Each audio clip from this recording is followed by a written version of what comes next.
করে রমজান মাসের সিয়াম সাধন আমরা অনেকে করেছি, অনেকে রোজা রেখেছি।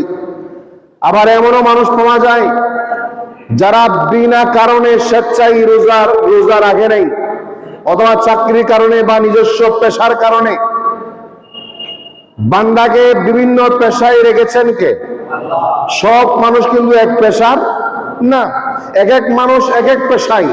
যত পেশার মানুষ থাকবে, অসুস্থ না হলে, মুসাফির না হলে, অতিরিক্ত সিরিয়াস অসুস্থ না হলে তার জন্য রোজা ভঙ্গের কোনো অনুমতি বলে। আপনি যত কষ্ট করেন, আপনি দিনমজুর, রিক্সা চালক, আপনি মাঠে ময়দানে কাজ করেন, আপনার জন্য রোজা ভাঙ্গার অনুমতি বলেন অনুমতি নাই।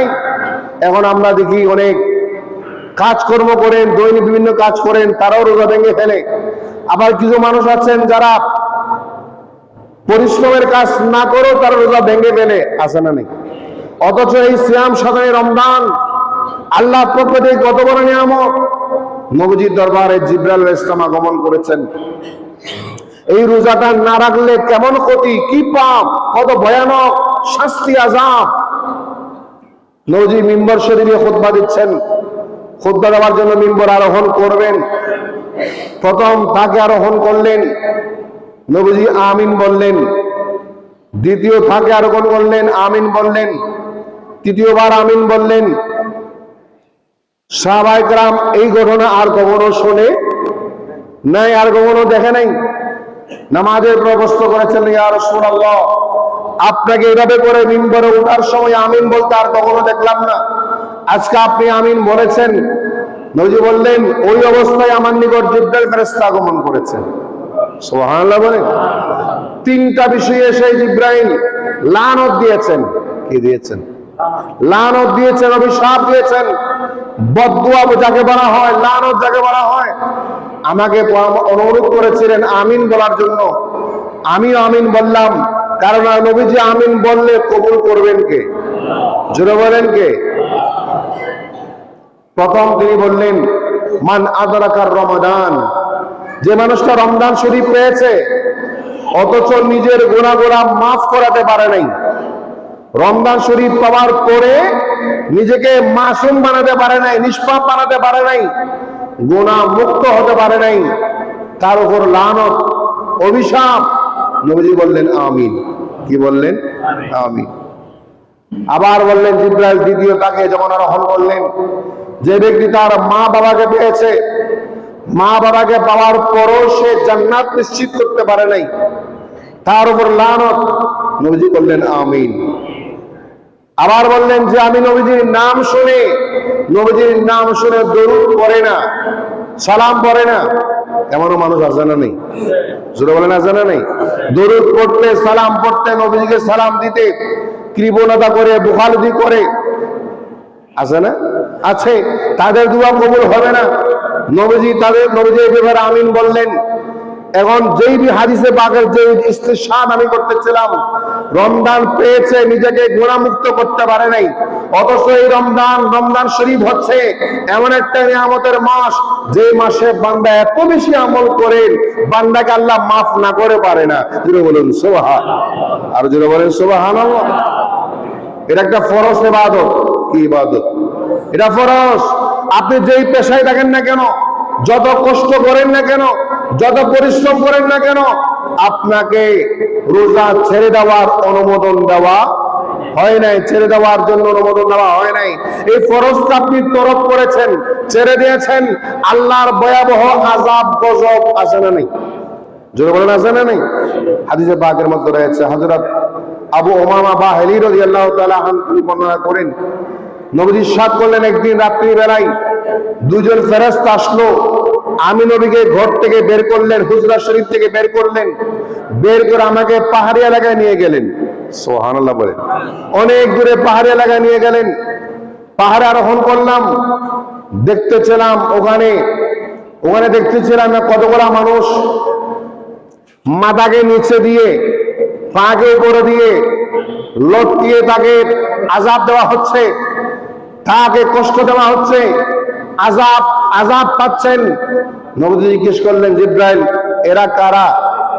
বলা হলো ইয়া রাসূলুল্লাহ, এরা হচ্ছেন আপনার উম্মতের ওই সমস্ত মানুষরা যারা রমজান শরীফ পেয়েছে, রমজান শরীফ পেয়ে রোজাকে মূল্যায়ন করে নাই, সিয়াম সাধনাকে মূল্যায়ন করে নাই, গুরুত্ব দেয় নাই, তাদের জন্য আল্লাহ পাক এই আযাব গজবের ব্যবস্থা করে রেখেছেন।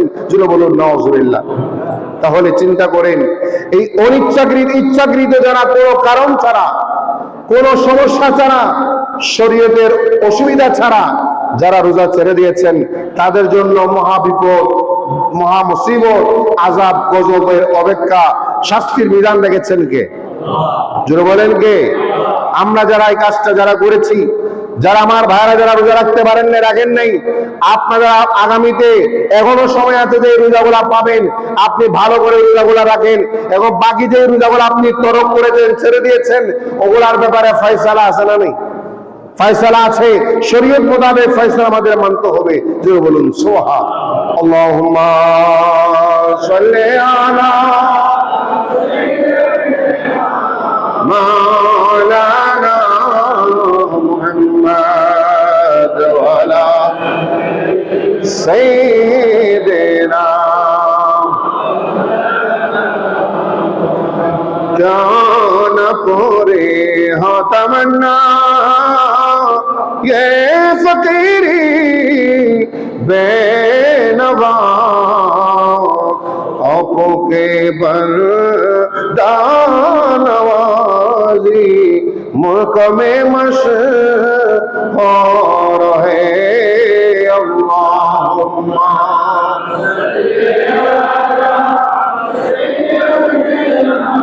मौलाना मुहम्मद वाला सैयदना।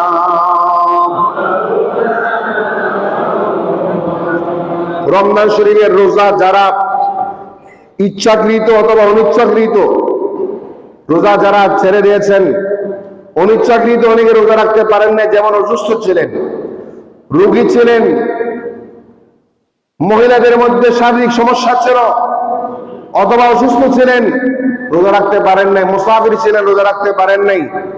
কতগুলা রোজা ছেড়ে দিলে কারো কারো উপর কজা এবং কাফারা দুটোটাই রাখতে হয়।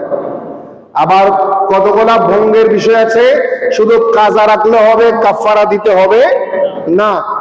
আবার আরেকটা বিষয় আছে, কাজাও নয় কাফারাও নয়, ফিদিয়া দিতে হবে। কয়টা বিষয়? একটা হচ্ছে কাজা রাখতে হবে, আরেকটা হচ্ছে কাজা এবং কাফারা একসাথে করতে হবে, আরেকটা হচ্ছে কাজা কাফারা না ফিদিয়া দিতে হবে। কোরআন শরীফে হাদিস শরীফে এই তিনটা বিষয় বলা হয়েছে। যারা রোজা ছেড়ে দেন, রাখতে পারেন না, তাদের জন্য বিধান কয়টা? তিনটা। যিনি অসুস্থ ছিলেন, মুসাফির ছিলেন, মা বোনরা শারীরিক সমস্যা ছিল, পিরিয়ডের সমস্যা ছিল, আপনাদের জন্য পুরুষদের মধ্যে যারা বিভিন্ন শারীরিক অক্ষমতার কারণে রোজা রাখলে উনি অসুস্থ হয়ে পড়বেন, মারা যাবেন, অতিরিক্ত কষ্ট পাবেন, এই জন্য রোজা রাখতে পারেন নাই, ওনার জন্য রমজানের পরে একটার পরিবর্তে আরেকটা রোজা কজা করার বিধান আছে। সুবহানাল্লাহ বল। একটার পরিবর্তে আরেকটা, একটার পরিবর্তে একটা, আপনি একটা কজা করেছেন, একটা রাখতে পারেন নাই, ওই একটা রোজা আপনি রমজানের পরে শাওয়াল মাসে অতি দ্রুত, দেরি না করে অতি দ্রুত আপনি সেই ফরজ রোজাটা, কজা রোজাটা রেখে দিবেন। এটার নাম হচ্ছে কজা। সুবহানাল্লাহ বল। আরেকটা হচ্ছে আপনি ইচ্ছাকৃত রোজা রাখেন নাই, ভেঙে ফেলেছেন, অথবা আপনি ভুলে পানি পান করে ফেলেছেন, পানি পান করার পরে মনে মনে চিন্তা করলে রোজাটা এমনি ভেঙে গেছে, আরো খাই, রোজা তো এমনি ভেঙে গেছে, আরো ভালো করে খাই, ওই মানুষের উপর কিন্তু কাজা এবং কাফারা একসাথে দিতে হবে। কাজা এবং কাফারা একসাথে দিতে হবে।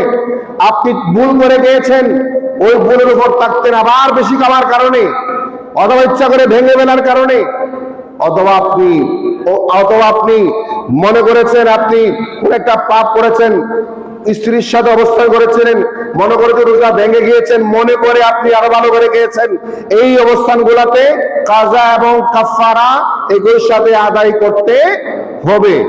কাজা এবং কাফারা। কজা কি? কজা হচ্ছে একটার বিনিময়ে একটা। মনে করেন আপনি তিনটা রোজা রাখতে পারেন নাই, তাহলে তিনটার বিনিময়ে তিনটা, অথবা একটা রোজা রাখতে পারেন না, একটার বিনিময়ে একটা, অথবা দুইটা রোজা রাখতে পারেন না, দুইটার বিনিময়ে দুইটা। এখন কাফারা কি? কাফারা হচ্ছে আপনার জন্য, আপনি একটা রোজার এইভাবে রোজাদার ইচ্ছাকৃত ভঙ্গ করেছেন, 60 জন মিসকিনকে 2 বেলা খাবার খাওয়ানো। কয়জন মিসকিন? 60 জন মিসকিনকে 2 বেলা খাবার খাওয়াতে হবে, অথবা একজনকে 60 দিন দিনে রাতে খাওয়াতে হবে। ওটা যদি কেউ অপারগ হন তাহলে তাকে লাগাতার 2 মাস রোজা রাখতে হবে 60টা। কয়টা? লাগাতার। আবার মাঝখানে কোনো বিরতি? মাঝখানে কোনো বিরতি নেই। বিরতিহীন ভাবে, বিরতি ছাড়া লাগাতার তাকে 20 শাহরাইন মুতাতাবিআইন ধারাবাহিকভাবে 2 মাস তাকে রোজা রাখতে হবে। ওই ধারাবাহিক 2 মাস রোজা হচ্ছে আপনার জন্য কাফারা। কেন আপনি রাখেন নাই? কেন ছেড়ে দিয়েছেন? চিন্তা করেন। একটা রোজার বিনিময়ে কাফারা কয়দিন? জোরে বলেন কয়দিন?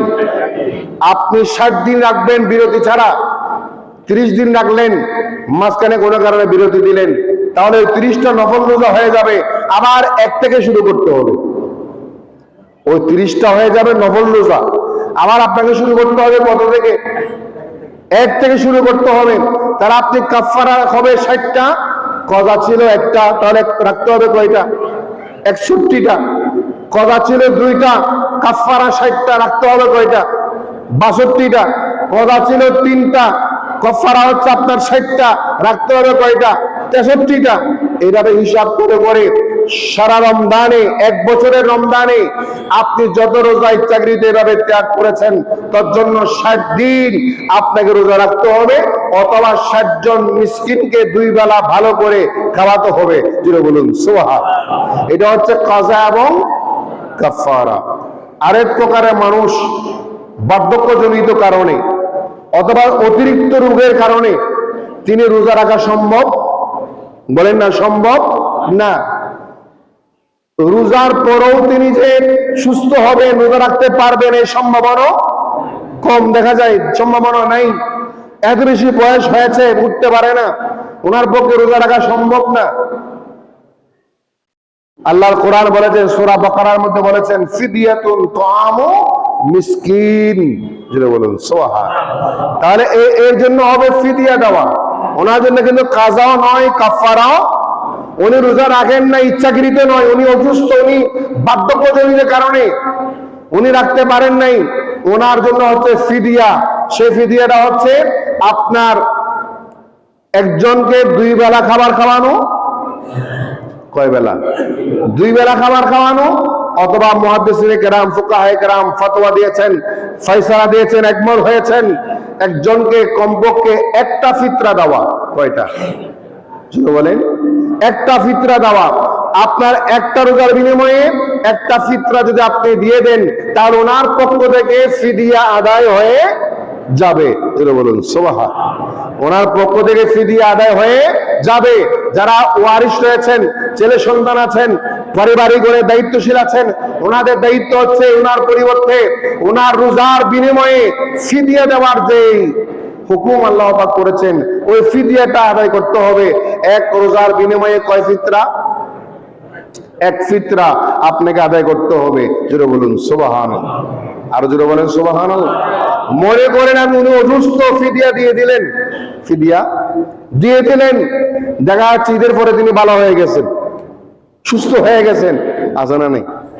ঈদের পরে তিনি সুস্থ হয়ে বললেন, ভালো হয়ে গেছেন, এখন ওই ফিদিয়ার কোন অবস্থা হবে?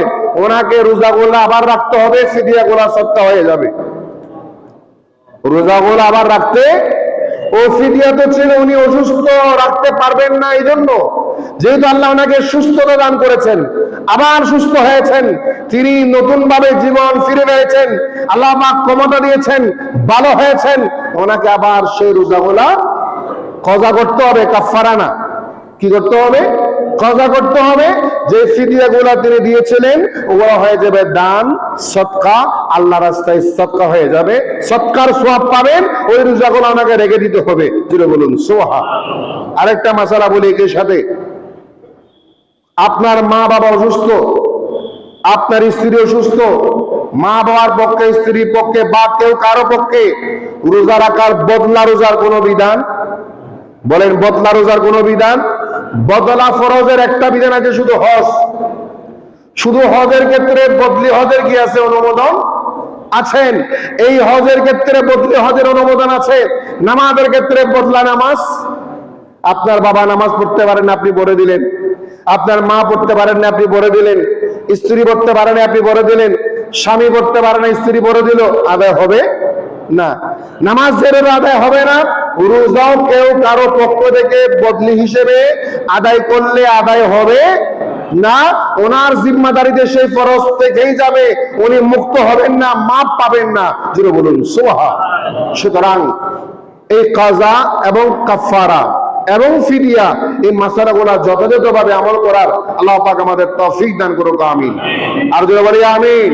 আল্লাহুম্মা সাল্লি আলা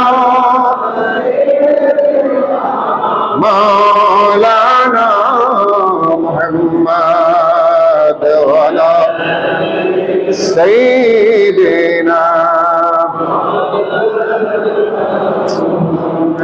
যে মিসকিন এবং ফিদিয়া যাদেরকে দিবেন তারা গরিব হতে হবে, নিঃস্ব হতে হবে। যাকে ইচ্ছা তাকে দিলে হবে না।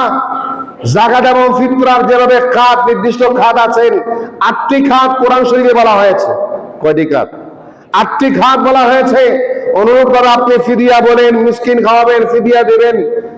ওই টাকাগুলো আপনাকে গরিব দেখে, মিসকিন দেখে, ফকির দেখে, অভাবী দেখে, অনঠনকারী দেখে ওই মানুষকে দিতে হবে। যেটা বলুন সুবহানাল্লাহ। আর যার কাছে অঢেল সম্পদ আছেন, ব্যাংক ব্যালেন্স আছে, টাকা আপনি যাকাতের টাকা, ফিতরার টাকা, ফিদিয়ার টাকা দিলে আদায় হবে না। যাচাই বাছাই করে আপনাকে দিতে হবে।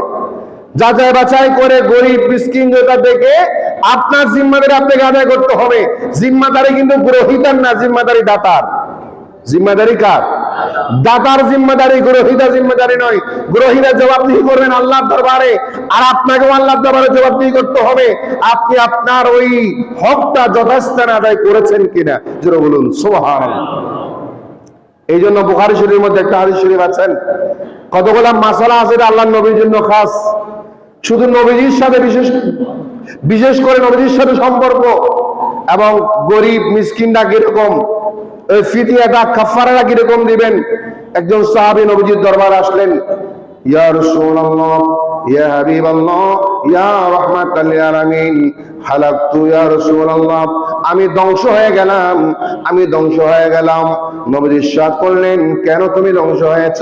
হে আমার সাহাবী, তুমি কেন আর্তনাদ করো, কেন কান্নাকাটি করো? সাহাবী ইরশাদ করলেন, ইয়া রাসূলুল্লাহ, আমি আমার ওয়াকাতু আলা যাওজাতি ওয়া আনা সাইম। জোরে বলুন সুবহানাল্লাহ।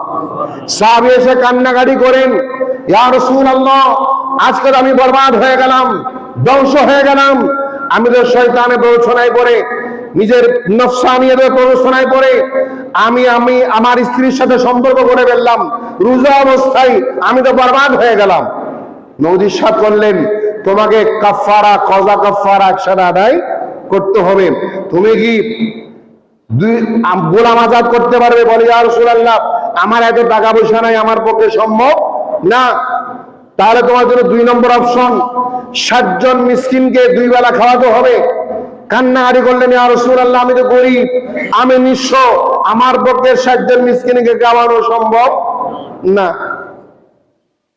আবার নবী ইরশাদ করলেন, তাহলে তুমি একটা কাজ করো, 2 মাস লাগাতার রোজা রাখো, 60 দিন। কয়দিন?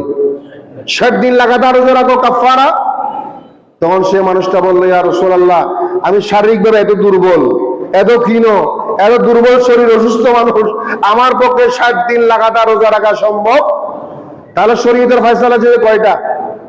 দাস মুক্তি, 60 জন মিসকিনকে খাওয়ানো, 60টি রোজা রাখা। তিনোটাই তিনি পারবেন না।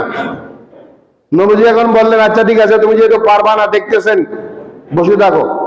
সুবহানাল্লাহ বলে নবীজির দরবারে কিছুক্ষণ পরে অনেকগুলা খেজুর হাদিয়া হিসেবে আসলো। ওই খেজুরগুলোর পরিমাণ ছিল 60 জন মিসকিনকে খাওয়ানোর মতো, এই পরিমাণ ছিল। সুবহানাল্লাহ বলে খেজুর আসার পরে নবীজি ডাক দিলেন, সাহেল, ওই মানুষটা কই যে রোজা ভঙ্গ করেছে, কাফারা দিতে পারে না, 60টা রোজা রাখতে পারে না, সে মানুষটা কই? ইয়া রাসূলুল্লাহ, আমি হাজির। সুবহানাল্লাহ বলে দাঁড়ায় গেলেন। ধরে খেজুরগুলা তুমি নাও, এগুলা নিয়ে তুমি 60 জন মিসকিনকে 2 বেলা ভালো করে খাওয়াবে, গরিবকে খাওয়াবে। এখন তিনি আবার বললেন, ইয়া রাসূলুল্লাহ, ইয়া হাবিবাল্লাহ, এই পুরা মদিনা শরীফে আমার মতো মিসকিন তো কেউ নেই। সুবহানাল্লাহ, পুরা মদিনা শরীফে আমার মতো গরিব আমি যে কাউকে দেখতেছি না, আমি তো বড় গরিব। আমার ছেলে মেয়েকে খাওয়াতে পারি না, আমার স্ত্রীকে খাওয়াতে পারি না, পরিবার পরিজনকে খাওয়াতে পারি না, আমার মতো নিঃস্ব মিসকিন আমি কোথায় পাবো? নবীজি মুস্কি হাসি দিলেন, মুস্কি হেসে বললেন, আচ্ছা যাও যাও, তুমি এগুলা নিয়ে তোমার পরিবার পরিজনকে নিয়ে খাও, তোমার কাফারা আদায় হয়ে যাবে। আল্লাহু আকবার বলেন। চিন্তা করেন আল্লাহ নবী কত বড় দয়াবান, কত বড় মেহেরবান। এই এখতিয়ার, এই ক্ষমতা একমাত্র আল্লাহ নবীর কাছে আছে, পৃথিবীর কোন আলেম ওলামা মুহাদ্দিস মুফতির কাছে নাই। একমাত্র নবীজির কাছে সেই ক্ষমতা দিয়েছেন। লা ইলাহা ইল্লাল্লাহ, জোরে বলুন সুবহানাল্লাহ। তাহলে এখন আসেন, আমাকেও আপনাকেও খেয়াল করতে হবে, এই ফিদিয়া কাফারার যে অর্থ, ওই অর্থ যথাস্থান আমি দিচ্ছি কিনা, আদায় হচ্ছে কিনা, বরাবর হচ্ছে কিনা, আমাকে আপনাকে খেয়াল করতে হবে। আল্লাহ তৌফিক দান করুক, আমিন। আর জোরে বলি আমিন। আল্লাহুম্মা সাল্লি মাওলানা মুহাম্মদ ওয়া আলা আলি সাইয়্যিদিনা ইয়া রাসূলুল্লাহ, তুদানি উম্মতানত আজ জরা নামাও জুমলা রামা ওয়া তুই আল্লাহুম্মা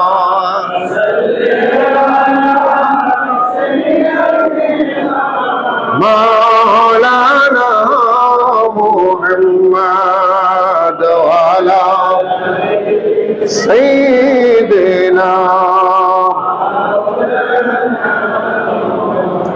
একটা জিনিস আমাদেরকে খেয়াল করতে হবে, রমজান মাস আগমন করে, রমজান মাস যায়, আসে যায়, আসে যায়। যার বয়স 100 বছর হয়েছেন তিনি 100 বছর পেয়েছেন, ঠিক না? যার বয়স 50 বছর তিনি 50 বার পেয়েছেন, যার বয়স 60 বছর তিনি 60 বার পেয়েছেন।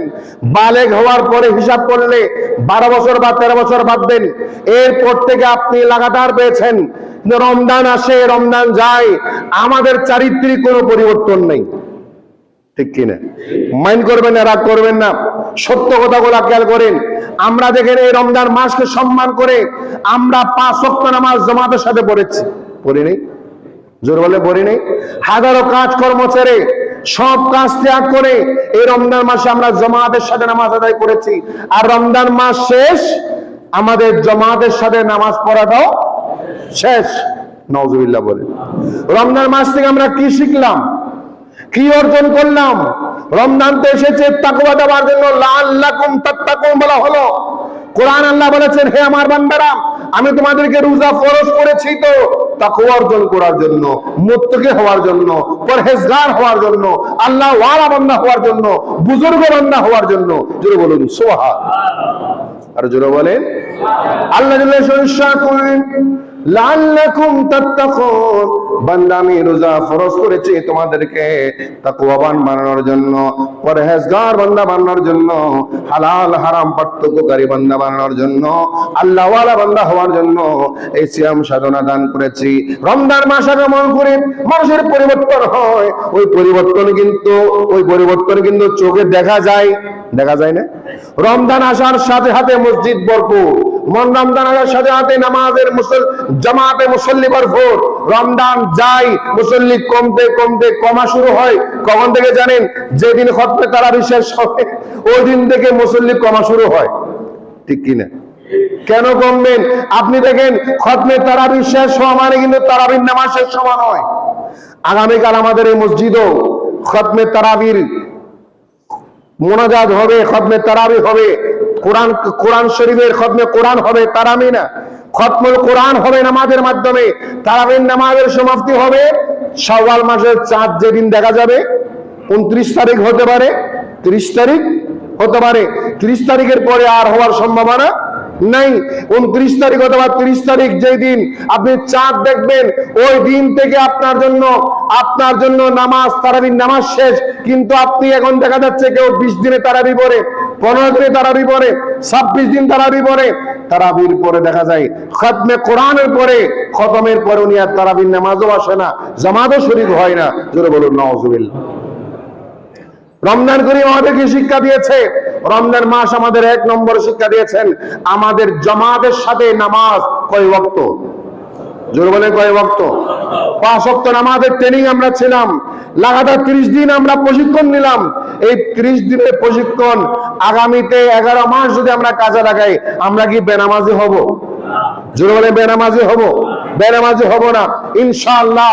এখন থেকে আমরা নিয়ত করি, আমাদের নিয়ত ঠিক করি, আমরা রমজান শেষ হলো নামাজ ছাড়বো।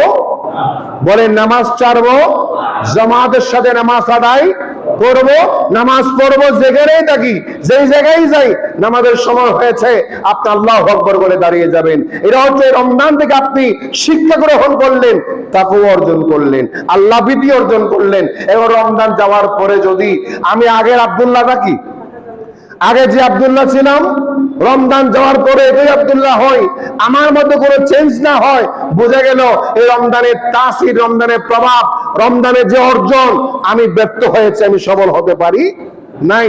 আমরা কি সবল হব না ব্যর্থ হব? আমরা সবল হব না ব্যর্থ হব? আমরা অবশ্যই সবল হব ইনশাআল্লাহ।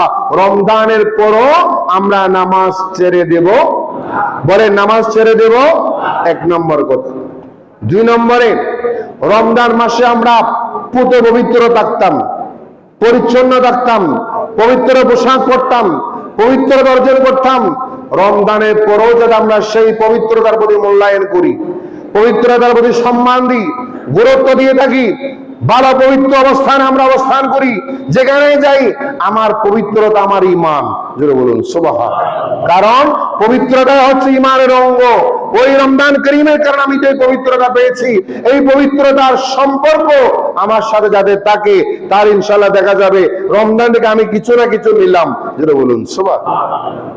3 নম্বরে দেখেন, রমজান মাস আমরা লাগাতার শ্যাম সাধনা করেছি, গীবত করি নাই, সমালোচনা করি নাই, পরনিন্দা করি নাই, অন্যের গীবত, অন্যের পাপ নিজের কাঁধে আনি নাই।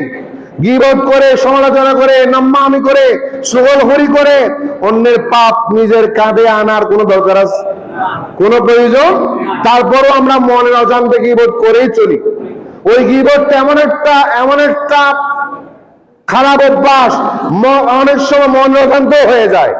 কিন্তু আমাদেরকে রমজান করিম আমাদেরকে শিক্ষা দিচ্ছেন আমাদের জবান হেফাজত করতে। আল্লাহু আকবার বলেন। কি হেফাজত করতে? জবান হেফাজত করতে শিখিয়েছে। চিন্তা করেন, আপনি রমজান মাসে কাউকে গালি দেন নাই? দিয়েছেন। রমজান মাসে আপনি মিথ্যা বলেন নাই, রমজান মাসে গীবত করেন নাই, রমজান মাসে অনর্থক কথাবার্তা বলেন নাই, ঠিক না? রমজান মাসে আপনি গালি দেন নাই। নবীজি ইরশাদ করেছেন হাদিস শরীফে, কোন মানুষ যদি তোমার সাথে ঝগড়া করতে আসে, তুমি বলে দাও ইন্নী ইমরুন সায়েম, আমি রোজাদার, আমার সাথে ঝগড়া করি ওরা। জোরে বলুন সুবহান। তাহলে রমজান হচ্ছে আপনার সুন্দর পরিবেশ, শান্তির পরিবেশ গঠন করার অন্যতম একটা মাধ্যম। আমরাও সেই পরিবেশ পেয়েছি। রমজানের পরে আমি যদি আমার জবান হেফাজত রাখি, ঝগড়াঝাটি না করি, গালমন্দ না করি, দুর্ব্যবহার না করি, মানুষের সাথে ভালো ব্যবহার করি, সদাচরণ করি, ভালো ব্যবহার করি, তাহলে বোঝা গেল রমজান থেকে আমি কিছু না কিছু শিক্ষা গ্রহণ করতে পেরেছি। জোরে বলুন সুবহান। এরপরে রমজান মাসে আমরা তাহাজ্জুদের নামাজ লাগাতার পড়েছি। আল্লাহু আকবার বলেন, আল্লাহু আকবার বলেন। ওই তাহাজ্জুদের নামাজ বান্দাকে তাকওয়া দেওয়ার জন্য, আল্লাহ ভীতি দেওয়ার জন্য, আল্লাহর ভয় সঞ্চার করার জন্য তাহাজ্জুদের নামাজ অনেক বড় ভূমিকা রাখেন। ইনশাআল্লাহ রমজানের পরেও আমরা চেষ্টা করব ফজরের নামাজ যেহেতু পড়বো, একটু আজানের আগে করে উঠে অন্তত তাহাজ্জুদের নামাজটা যদি আমরা একটু চর্চা করতে পারি মাঝে মাঝে, লাগাতার তো সম্ভব না, মাঝে মাঝে যদি আমরা চর্চা করতে পারি, ইনশাআল্লাহ ওই তাহাজ্জুদের নামাজের বিনিময়ে আপনার দুনিয়া আখিরাত শান্তিময় হয়ে যাবে। পরকালীন শান্তি, দুনিয়ার শান্তি, পরকালীন জান্নাতের গ্যারান্টি আপনি নিশ্চিত হয়ে যাবেন। যেটা বলুন সুবহানাল্লাহ। এরপরে গুরুত্বপূর্ণ বিষয় যেটা, রমজান মাসে আমাদের সাথে কোরআনের সাথে সম্পর্ক ছিল, কোরআনের সাথে মহব্বত ছিল, কোরআনের সাথে ভালোবাসা ছিল। আমরা কোরআন তেলাওয়াত শুনেছি, নিজে পড়েছি, কোরআন শুনেছি। রমজান মাস যাওয়ার পরে ওই কোরআনের সাথে আমরা দূরত্ব রাখবো না, মাঝে মাঝে কোরআন শরীফ পড়ার চেষ্টা, বলেন পড়ার চেষ্টা, অন্তত দৈনিক 5টা মিনিট 2টা মিনিট আপনি কোরআন শরীফ খুলেন, ওই কোরআনের সাথে একটু বন্ধুত্ব করেন। আপনার বন্ধুর সাথে আপনি ফোনে ডাইরেক্ট সরাসরি ঘন্টার পর ঘন্টা কথা বলেন, ঠিক না? বন্ধুর সাথে ঘন্টার পর ঘন্টা আপনি আড্ডা করেন, গল্প করেন, খারাপ লাগে না? ওই কোরআনকে আপনি আপনার বন্ধু মনে করেন, বিশ্বাস করেন। ওই কোরআনের সাথে আপনি 2 মিনিটের সম্পর্ক, 1 মিনিটের সম্পর্ক, 5 মিনিটের সম্পর্ক, আপনার কবর জগৎ থেকে শুরু করে জান্নাত যাওয়া পর্যন্ত ওই কোরআন আপনার সাথেই থাকবে, আপনার সাথেই থাকবে, আপনাকে সাহায্য করার জন্য, হেল্প করার জন্য, সুপারিশ করার জন্য। সুবহানাল্লাহ। তাহলে আমরা এই রমজান করিম থেকে শিক্ষা গ্রহণ করব, কোরআনের সাথে আমাদের সম্পর্ক একটু বাড়াবো, কোরআনের সাথে রিলেশন বাড়াবো, যাতে কোরআন আমাদেরকে সুপারিশ করতে পারে। কোরআন আপনার কবরে, আপনার শিয়রে দাঁড়িয়ে যাবে যুবকের সুরত নিয়ে, আল্লাহর দরবারে বলবে, ইয়া আল্লাহ, আমি কোরআন কারীম তার পক্ষে তোমার জন্য সুপারিশ করি, তাকে তুমি মাফ করে দাও, তাকে তুমি মাফ করে দাও। কোরআনের সুপারিশ আল্লাহ কবুল করে আপনাকে নিষ্পাপ বানিয়ে দিবেন, আপনার কবরকে বেহেশতের বাগান বানিয়ে দিবেন। এটাই তো অনেক বড় নিয়ামত। যেটা বলুন সুবহানাল্লাহ, আরো যেটা বলেন সুবহানাল্লাহ। তাহলে ইনশাআল্লাহ দান সদকা আমরা করি, দান সদকা করেছি রমজান মাসে, রমজান আমরা বেশি বেশি দান সদকা করেছি। রমজানের পরও আমরা আমাদের অবস্থান থেকে যার যার তৌফিক মোতাবেক দান সদকা করব, এটাও কিন্তু রমজানের অন্যতম একটা শিক্ষা। যেটা বলুন সুবহানাল্লাহ। এরপর আরেকটা গুরুত্বপূর্ণ বিষয়, ফিতরার যে বিষয়টা, ফিতরা, ফিতরা কিন্তু আমরা আদায় করি, পুরুষ মহিলা সবাই আদায় করি। আর এই ফিতরা বর্তমান ইসলামিক ফাউন্ডেশন থেকে যে ঘোষণাটা দেওয়া হয়েছে, সর্বনিম্ন যেটা 115 টাকা, 100, যদি বলেন 115 টাকা সর্বনিম্ন, আবার সর্বোচ্চ 2970, 2960 অথবা 3000 মতো এরকম করে সর্বোচ্চ একটা রেট নির্ধারণ করা হয়েছে। এক্ষেত্রে একটা বিষয় খেয়াল করেন, ফিতরা আমরা কেন দেব? ফিতরা দেব আমার রোজাকে পবিত্র করার জন্য। সুবহানাল্লাহ। হাদিস শরীফে বলা হয়েছে তুহরান লিসিয়াম, তুহরান লিসিয়াম। আপনি রোজা অবস্থায় মনে জানতে ভুল করে ফেলেছেন, কোন মিস্টেক করেছেন, কোন একটা জায়গায় গরমিল করেছেন, ওই ভুলগুলাকে পবিত্র করার জন্য, পবিত্র করার জন্য, আল্লাহর দরবারে কবুল করার জন্য নবীজি বলেছেন ফিতরা আদায় করো, ফিতরা আদায় করো। তুহরান লিসিয়াম, তোমার রোজাকে পবিত্র করে আল্লাহর দরবারে কবুল হয়ে যাবে ওই ফিতরার বিনিময়ে। 2 নম্বর ফিতরা কেন দেব? তুহমাতাল লিল মাসাকিন, গরিব মিসকিন অসহায় তাদের ঈদ করার জন্য, তাদের খাবারের ব্যবস্থা করব। আপনি খাচ্ছেন, আপনার পরিবার খাচ্ছে, আপনার ওই গরিব অসহায় মিসকিনদের একটা হক আমার উপর আছে না নেই? যদি বলেন আছে না নেই? আমরা তাদের হক আদায় করব। এই জন্য ফিতরা কখন দেওয়া হয় জানেন? ফিতরা দেওয়ার সুন্নত নিয়ম হচ্ছে ঈদের দিন ফজরের নামাজের পর থেকে ঈদের নামাজের আগ পর্যন্ত, ওই সময় হচ্ছে সুন্নত। কোন দিন? শাওয়াল মাসের 1 তারিখ ফজরের নামাজের পর থেকে ঈদের নামাজের আগ পর্যন্ত, ঈদের নামাজের পূর্ব সময় পর্যন্ত, ওই সময়ে ফিতরা দেওয়া নিয়ম। তবে হ্যাঁ, কেউ যদি আগে দিয়ে দেয় আদায় হবে, আগে দিয়ে দিল আদায় হবে, আগে দিয়ে দিল আদায় হবে। তবে নবীজির সরাসরি সুন্নত হচ্ছে ফজরের নামাজের পর থেকে ঈদের নামাজের আগ পর্যন্ত ওই সময়ে দেওয়া। যেটা বলুন সুবহানাল্লাহ। এখানে একটা বিষয় খেয়াল করবেন, একটা ফিতরা আপনি চাইলে একজনকেও দিতে পারেন, ভেঙ্গে ভেঙ্গেও দিতে পারেন, তবে একজনকে দিলে উত্তম, একজনকে দিলে উত্তম। আরেকটা বিষয়, আমাদের মধ্যে অনেকে আছেন, মেন করবেন না, অনেকে আছেন আল্লাহ তৌফিক দিয়েছেন, টাকা পয়সা দিয়েছেন, ক্ষমতা দিয়েছেন, উনি চাইলে সর্বোচ্চ ফিতরা দিতে পারেন, ঠিক না? সর্বোচ্চ লেভেলটা দিতে পারেন। আর আমরা অধিকাংশ, একবারে সবাই বেশিরভাগ দেখা যায়, অধিকাংশ মানুষ আমরা ফিতরা আদায় করি একবারে নিম্নটা, একেবারে নিম্নটা আমরা আদায় করি কোনো মতে জিম্মাদার মুক্ত হওয়ার জন্য না। আমি ফিতরা আদায় করবো শুধু জিম্মাদারি মুক্ত হওয়ার জন্য নয়, আপনার টাকা দিয়ে আপনি কতগুলো গরিব মানুষকে সাহায্য করেছেন, এতিমকে সাহায্য করেছেন, মিসকিনকে সাহায্য করেছেন, তাদের দুয়ার বদৌলতে আপনার সম্পদে বরকত হবে কিনা, আপনার হায়াতে বরকত হবে কিনা, আপনার সম্মানে বরকত হবে কিনা? ইনশাআল্লাহ দেখবেন ওই ফিতরার বিনিময়ে আপনার হায়াতে, সম্পদে, আপনার ব্যবসা বাণিজ্যে কাজ করবে, আল্লাহ বরকত দান করবেন নিশ্চিত। জোরে বলুন সুবহানাল্লাহ। তাই আমরা যাদের তৌফিক আছেন, যাদেরকে ওদের সম্পদ আছেন, টাকা পয়সা আছেন, আপনারা নিম্নটা না দিয়ে উপরেরটা দিবেন। কেন জানেন? হাদিস শরীফে বলা হয়েছে ইনফাউ আলাল ফুকারা, ইনফাউ আলাল ফুকারা, তোমরা ফকির মিসকিনদের উপর কল্যাণ করো, উপকার করো, তাদের কল্যাণ করো, তাদের উপকার করো। কম দিলে উপকার হবে না বেশি দিলে? জোরে বলেন। একেবারে নিম্নটা দিলে উপকার বেশি না বেশিটা দিলে উপকার? এই জন্য হাদিস শরীফ বলা হচ্ছে ইনফাউ আলাল ফুকারা, ফকির মিসকিনদের উপর তোমরা দয়া করো, উপকার করো। তার অর্থ হচ্ছে বেশিটা তোমরা আদায় করো। জোরে বলুন সুবহানাল্লাহ। সুতরাং আমাদের মধ্যে যাদের তৌফিক আছেন আমরা চেষ্টা করব সর্বোচ্চ লেভেলটা আদায় করার জন্য। আর উনিও যদি নিম্নটা দেয় আদায় হয়ে যাবে, আদায় কিন্তু হয়ে যাবে, আদায় না হওয়ার কোনো সম্ভাবনা নাই, আদায় হয়ে যাবে। অতিরিক্ত বাড়তিটা দিলে ওনার সওয়াব বাড়বে, ফজিলত বাড়বে, সম্মান বাড়বে। জোরে বলুন সুবহানাল্লাহ।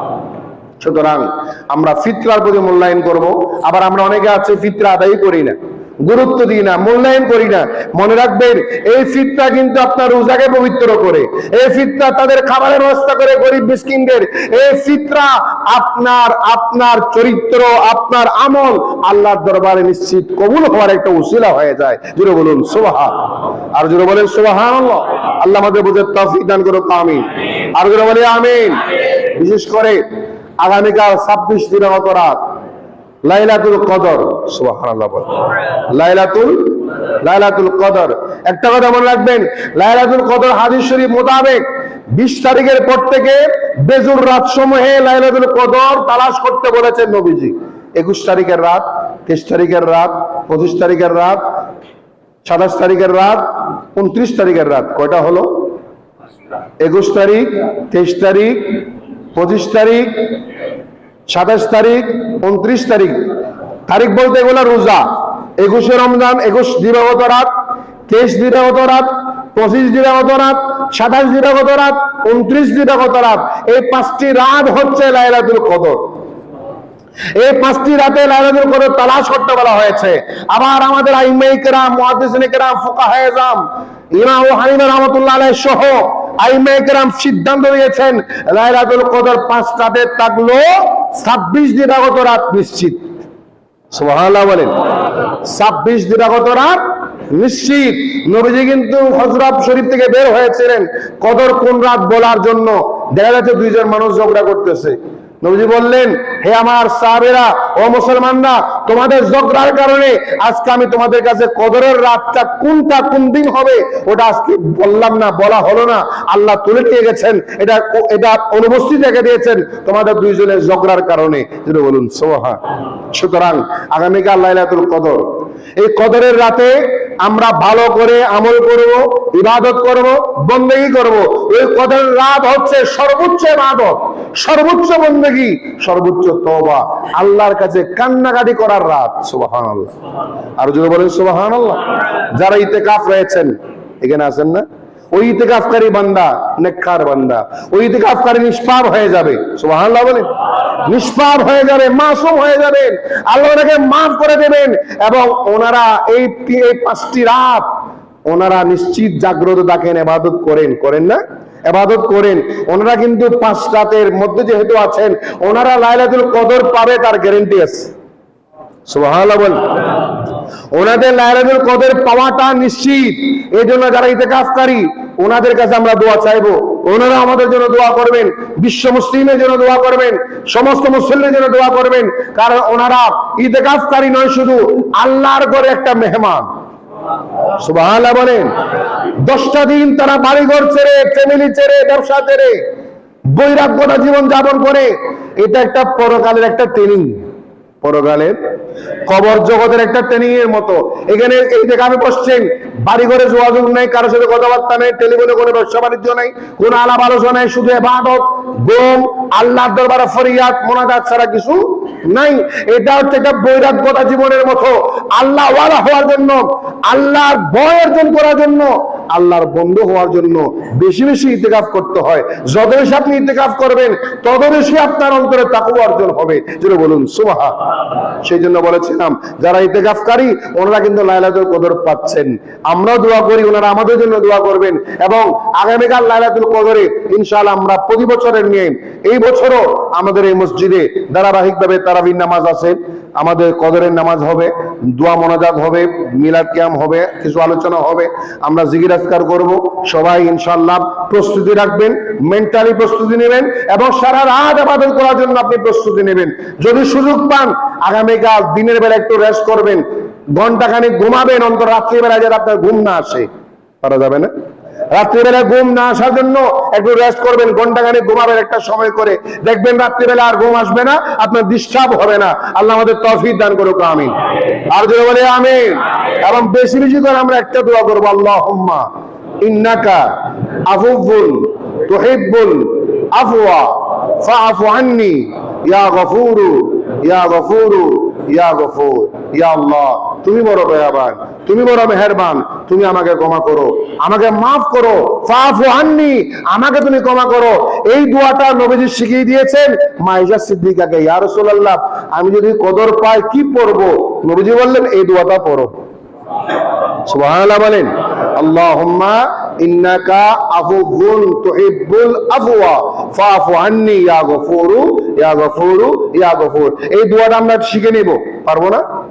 আপনাদের পাশে অনেক ইমাম, মুয়াজ্জিন, আলেম ওলামা আছেন, যাদের সাথে পরিচয় বাংলা লিখে নেবেন। আরবি না পারলে বাংলা লিখে নেবেন। বাংলাটা দেখে দেখে পড়বেন, কোনো অসুবিধা হবে?